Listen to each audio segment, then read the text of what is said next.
Good evening, ladies and gentlemen. This is another edition of Viewpoint on DBS Television.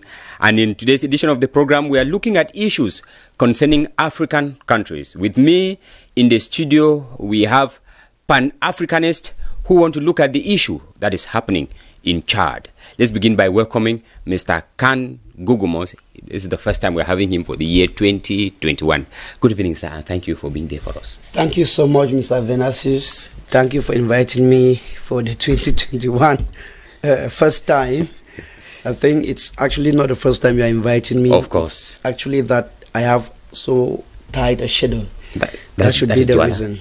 That is Douala, we understand. Thank you so much. A happy new year on behalf of the crew and family of Viewpoint. Thank you so much, sir, and the best for you. Thank you so much. Mr. Khan is being accompanied by Mr. Ngalim. The Derek is a pure Pan-Africanist. Good evening, Mr. Ngalim. Good evening, Mr. Mange, and thanks once more for inviting, especially when it concerns pertinent issues about Africa, which is our dreamland. It is our dreamland, like you say. So let's go to part one of the program to dive into real issues.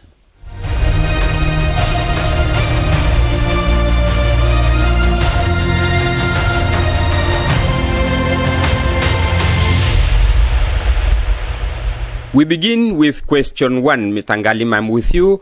With the incident in Chad, is there any implication for neighboring countries?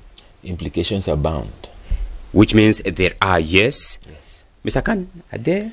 There are many. There are many of them. We will take them.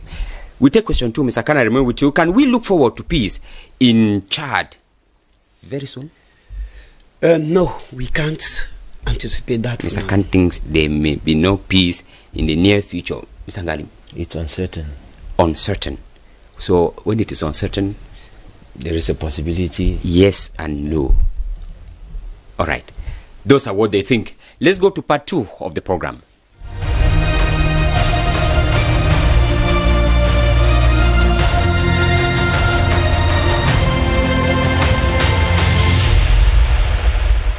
If you're just watching us, this is a Viewpoint on DBS Television, and we are equally going live on our Facebook page.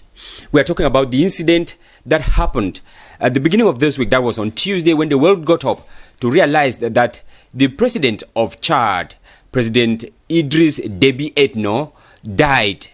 Reports that came to us said he succumbed to wounds he sustained on the war front. That was the official version of the information that we had, and he died. And what happened after that is that his 37-year-old son succeeded him.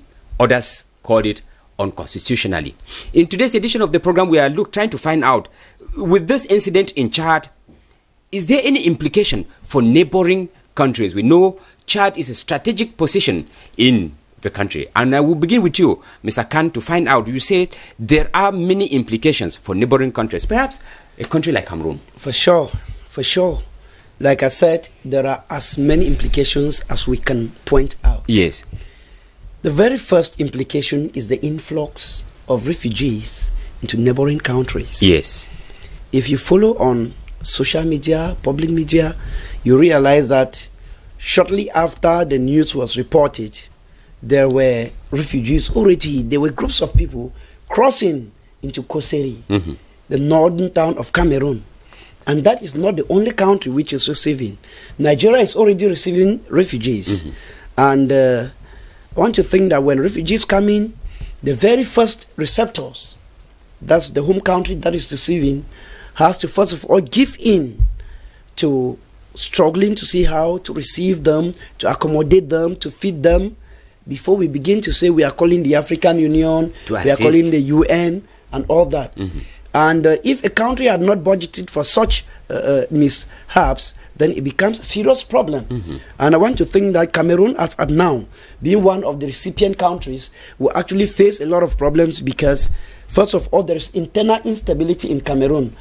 And it can make things go sour because you cannot begin to fight to contain a situation when you yourself, you are not at peace. So I want to think that there are implications to neighboring countries. Another would be the courage terrorist groups will now have.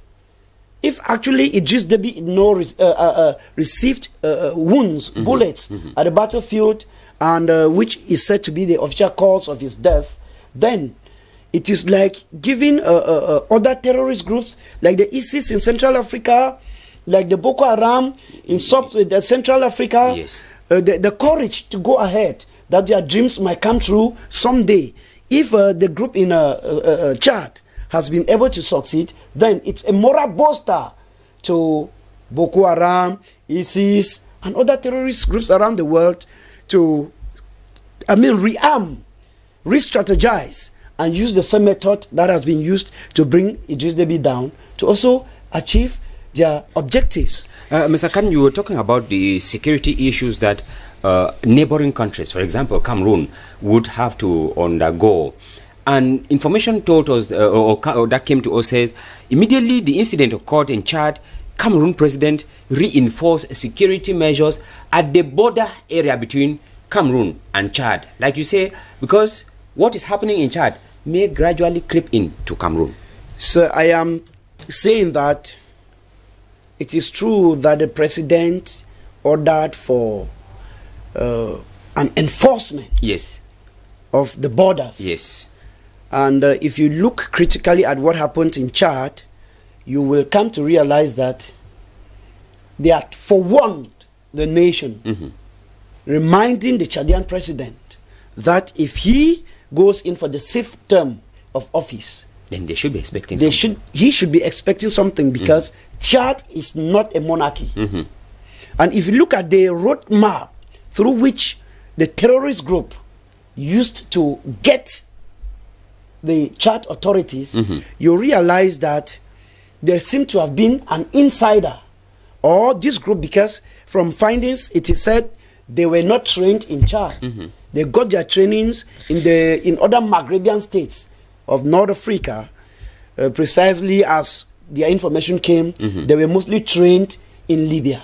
Now, the route they used, passing through Niger and then using other hidden roads into Chad, will make us think that the reinforcement of the border security in that area does not give any security proof that Cameroon will not be affected. Yes, well. Because the terrorist groups in Cameroon can as well use other routes. They can pass through Nigeria, they can pass through Gabon. What about Equatorial Guinea, Chad? Yes. It's the Central African Republic. Yes. Which, of course, as of now, is becoming a very, very dreaded issue. The next thing I am thinking is that this could not only end at the level of Chad. This might just be a wind of change that is going to blow across the CEMAC zone. It's just a per se, the CEMAC zone, because Chad is just one of the 6 members of the CEMAC zone. Actually. And if it is starting from Chad, going by the map of Africa, then the next country could be Cameroon. And so the implications we take from that issue. We take from that issue, Mr. Ngalim. We are trying to look at how implicated that incident in Chad would affect neighboring countries. And like he is saying, security issues would, neighboring countries have to sit up, because if we follow from his explanation, could we consider what happened in Chad as a coup d'etat? Okay, thank you for giving me that. It's true, revolutionary Harmattan has blown across the Sahel, and Chad is not the first. Libya experienced that, and Libya has been considered to be the motherland of revolutionary groups. I called it revolutionary Harmattan because it came way from up north in Libya. And I insist it's a revolution because a revolution comes in to take out a system which is already, it has already lost its significance in a particular area. And Idris Deby has already been considered as a man who had exhausted all what he had to offer the Chadians.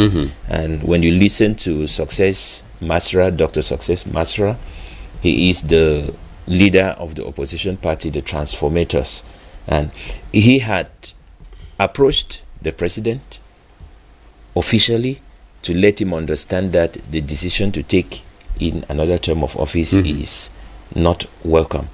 And there has been a march in Chad a year ago to let Deby understand that a sixth term is not acceptable. Even before around the last 2 weeks to the elections, there were some squabbles in Chad concerning the elections, trying to like interrupt the elections, that he should not participate. Certainly, he went on with it. I would consider this a coup d'etat, because even after what has happened, he died defending his country. It's a true spirit of a Pan-Africanist, being patriotic. I praise him for that. But his excesses are what could not be accepted. No human being is indispensable as far as the Ubuntu spirit of Pan-Africanist is concerned. But he went into excess by thinking that he could see it to the end as an individual. Therefore, how does the coup d'etat come in? The coup d'etat comes in at the point where you go against the constitution and implement things that are not accepted. The blame here does not go to Idris Deby himself, but to those who remain after him. The constitution of Chad does not preview a situation where the military can take over administrative authority in the country. But if Deby dies, and instead of following what the constitution lays down, a military council presumes itself above the constitution to take over from Deby, and within 18 months, and so shockingly adding the phrase renewable once. 18 months renewable once already brings Chadians to about 3 years. Working against the constitution. Yes, the demands of the constitution. Therefore, in this case, it becomes non-debatable a coup d'etat, because relegating the constitution to the background and acting in the place of the authority of the constitution becomes, without debate, a coup d'etat. And away from that, the Chadians, I think if they decided to reject Deby, is because they wanted the Deby system out of place in Chad, because it no longer had what to offer. And you cannot wish to take out a Deby system and then you choose one of the Debys to lead a transitionary period out of the Deby system. How do you think that is going to work? And Mr. Ngalim, we must point out that when you look at since how President Idris Deby came to power, it was practically similar situations. It was a similar situation. Yes, a similar situation come in, suppressing the constitution, dissolving the assembly, and then within the course of time, you know, stand in as a candidate, and we had been winning. This was the same time. And remind you, before he died, he was declared winner on, I think, Monday, and he died just the next day. Definitely. You know, hanging on to power is a syndrome that African leaders are suffering from. It is true the imperialists, they found it very difficult to break into the African traditional system. I've said in this house several times, if Africa has to advance, democracy has to be discarded with. It is not African, and it will never work in Africa. If the imperialists took out the traditional system when they came, it's because they realized that the traditional system had the good of Africans at heart, and Africans were ready to die for their leaders. Therefore, they took them out, and democracy simply gives you an opportunity to present some stooges through whom you can be able to manipulate the people without their knowledge.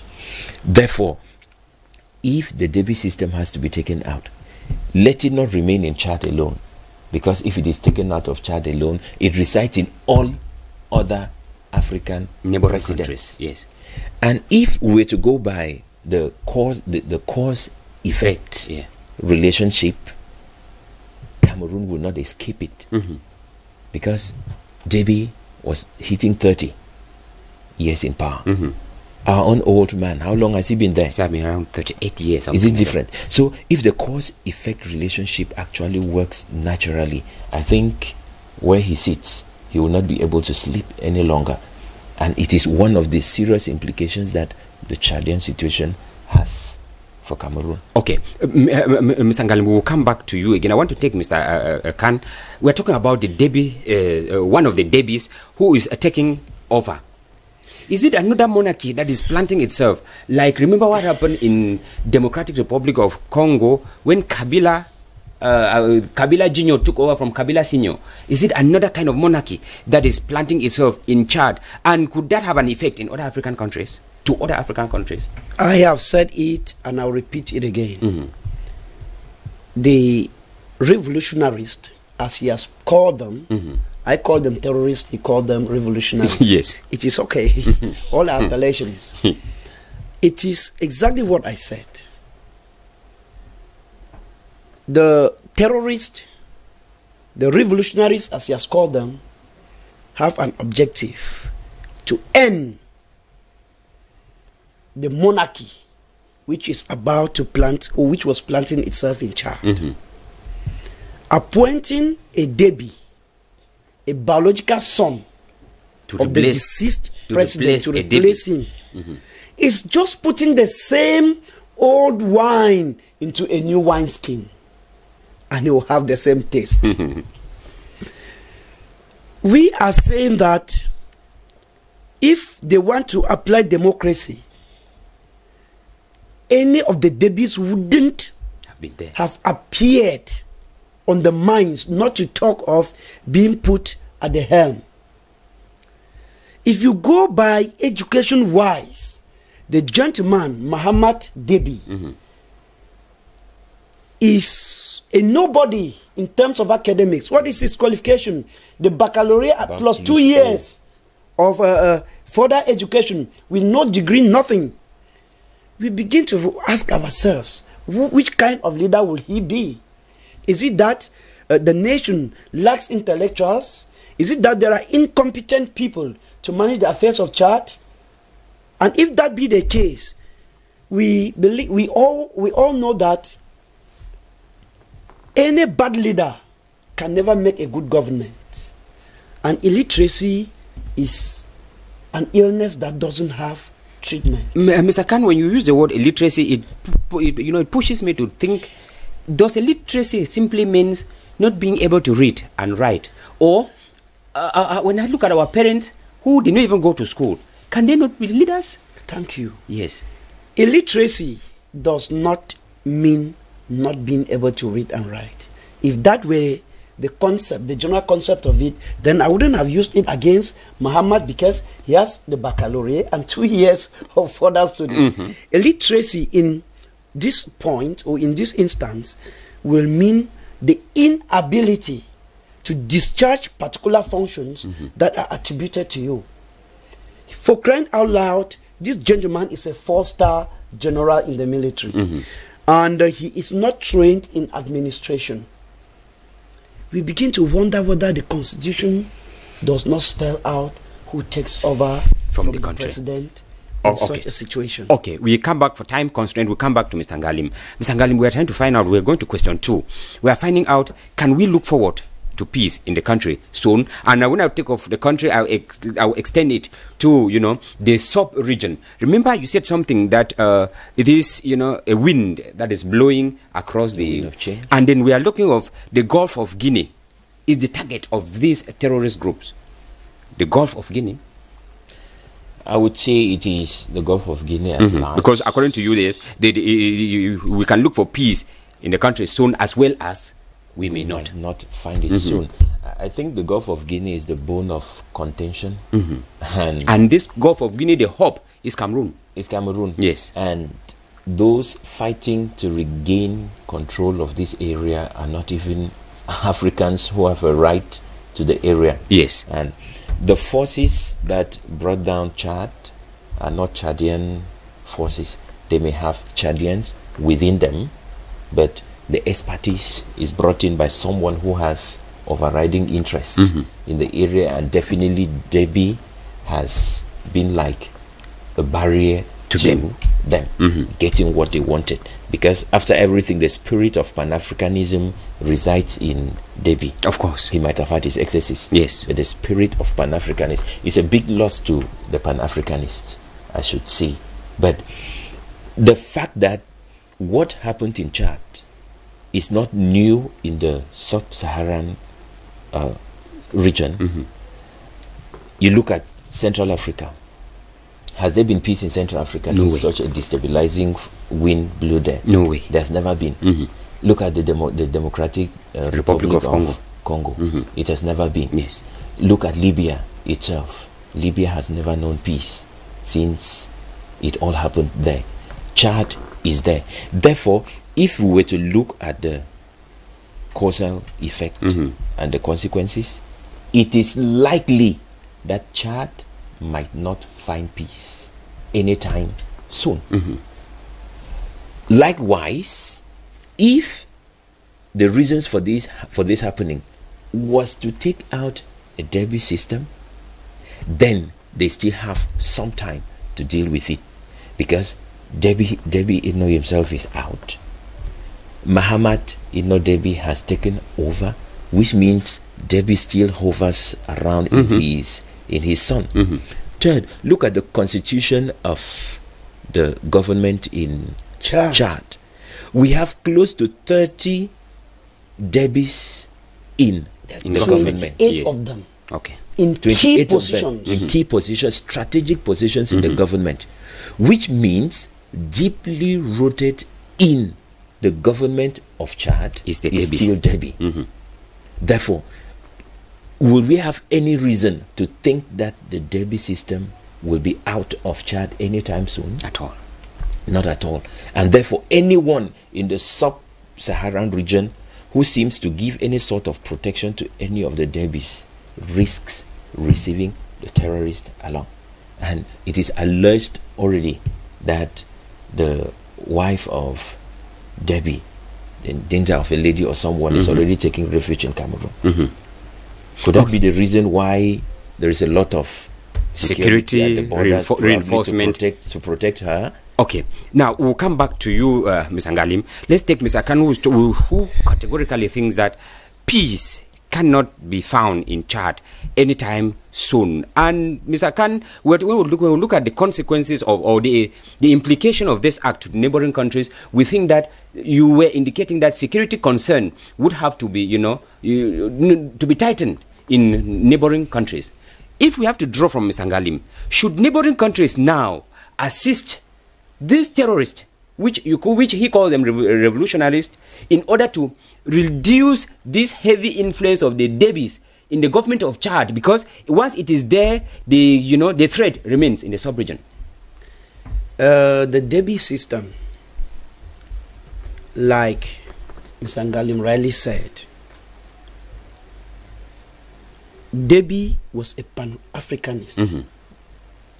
Unlike it is the imperialist philosophy, when they came and lied to us that they were bringing democracy, they were only creating a tool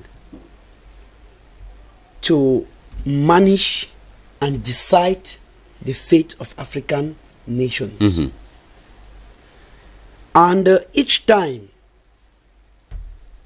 an African leader refuses to succumb to their proposals, the next thing is that they go and cook up a deal, establish a destabilizing force, and oust you from power. Yes. Whoever comes after that is their stooge. I want to think that the problem in Chad, I earlier said, will not bring peace to Chad anytime soon. If you follow what the leader of the destabilizing force, who call themselves the FARC, said, remember there have been invitations sent out to heads of states within and without Africa to be present at the burial of Idris Deby tomorrow. Of course, yes. In their latest release yesterday, they warned that no head of states or dignitary should venture to be there because they are ready to destabilize and bring down these dignitaries. But Mr. Khan, is that not one of the strategies of this terrorist movement, to instill fear, to make sure that they instill panic within the population so as to have their way? Fortunate or unfortunate, I want to think that this force is ready. This force is ready. The routes they used to get into Chad were not routes that could be detected by a novice. Surely Chadians have cooked up to work hand in glove with this group to seize power. And if Chadians are members of this group, until their objective is attained, peace will not return to Chad. Remember that any person accused of trying to destabilize a country and found guilty, as international law says, is supposed to be given a life sentence in prison. That is a felony. That person is guilty of committing a felony. Now, if Chadians are involved in this, they would rather fight and die than to be charged and found guilty of committing felonies. Okay, time constraint, Mr. Ngalim. Let us come in. We are talking of the implication, the inescapable implication of neighboring countries. If you were to like talk to Cameroon, Nigeria, Central African Republic, and other neighboring countries, what would you tell them to? How would you tell them to react at this very precarious moment of security within the area? The first issue I would say is I would tell these countries as a Pan-Africanist, beware of imperialists. What is happening is out of no concern for the good of Africans. They will destabilize the entire sub-Saharan or the Central African region in order to make their heaven here on earth. And therefore, any of the African countries which cooperates with the imperialists, apart from building strong ties among themselves to preserve the African continent, it's digging their own grave. Okay, I think we follow the Ubuntu spirit of which is Pan-Africanism, which is I am safe because you are safe. I am because you are. I am happy because you are. I am rich because you are rich. Definitely it is us. Okay. So as Africans, the time has come for us to rise up. Team up. Charity begins at home. Team up and preserve what is ours. Thank you so much, gentlemen. Our time cannot permit us to take this discussion further, but we hope that when you would be available, we would have you still, Mr. Khan and Mr. Ngalim. Thank you so much. Ladies and gentlemen, that is all we had time for today's edition of the program. Let us take the argument on our Facebook page until we meet again tomorrow. Up next, the news in the English language with Cynthia Ngwemo. Goodbye and good night.